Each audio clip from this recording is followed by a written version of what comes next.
欢迎收听12月26号的迦南之声，我是诗谦牧师，大家平安。我们今天呢要一起来分享的是诗篇84篇。诗篇84篇，我们今天要祷告的经文呢非常简单有力，就在84篇的第5节，一开始就说：倚靠你获得力量的人多么有福啊！是的，倚靠你指的就是上帝，获得力量的人多么有福啊！这位上帝是蛮有能力的上帝，人会疲乏，会老化，会有软弱的时候，可是我们的上帝却是全能的神，他不会打盹，他也不会无力。依靠上帝获得力量的人多么有福啊！这也是在这首诗篇当中很重要的关键。为什么呢？因为这位诗人他好像在一个朝圣的过程中，他要走向上帝的圣殿，他要在圣殿当中来敬拜，来赞美这位上帝，但是他还没有走到啊。而在这个行走的过程当中，他心里有一个盼望，就是他盼望他走到的时候，他心里面那个可能身体还没走到，但心里面已经到了圣殿了。他渴慕上帝，写在这个诗篇里面到一个程度，就好像想要在那个上帝的祭坛边就像麻雀，就像燕子筑巢在那个地方。他渴慕经历上帝的同在，甚至是住在上帝的同在当中。在今天的这段经文呢，很清楚的让人感受到一股力量。这股力量呢，是源自于这位诗人他渴慕上帝的心情，更是他渴慕上帝在过去带领他所经历的盼望，所经历的力量，所经历这种有福的思想。当我们看到这段经文，我们可以感受到这个诗人他好像就在前往的过程中，好像有的时候真的是有点坎坷的路径，因为他急切的要往锡安山朝圣，很像我们在爬山的时候一样，有时候要上山有感觉到自爱难行，有时候一下子上坡，一下子下坡，要去适应那个变化。可是就在那个过程当中，这个诗人满怀着盼望，因为他知道人生虽然有起起落落，好像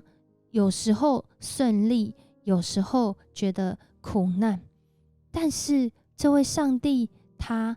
不改变的慈爱，他大能的同在，他让人有力量，是这个诗人他经历到的事实。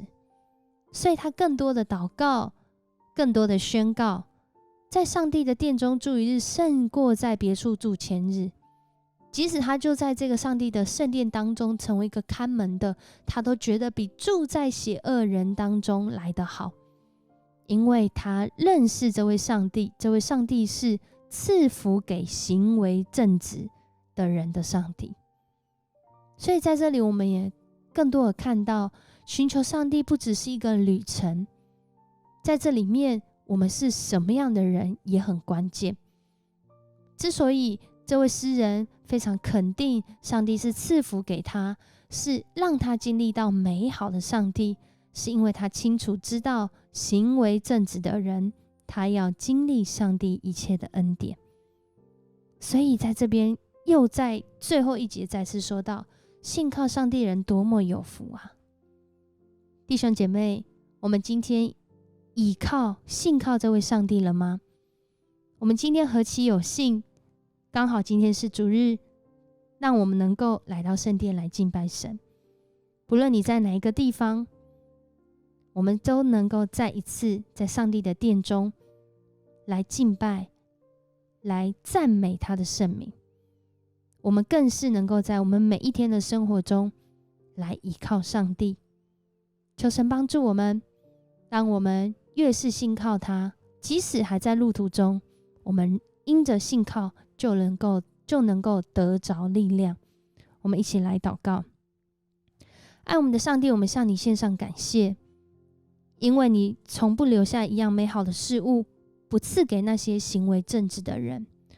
主啊，我们要向你来回转，帮助我们是那位行为正直的人，更是能够在这其中来经历你的美好。因为信靠你的人要得着从你来的力量，更是被称为那个被赐福的人。谢谢你与我们同在，帮助我们，带领我们，更是提醒我们，在我们现在生命境况中，不把日常的恩典当作是廉价，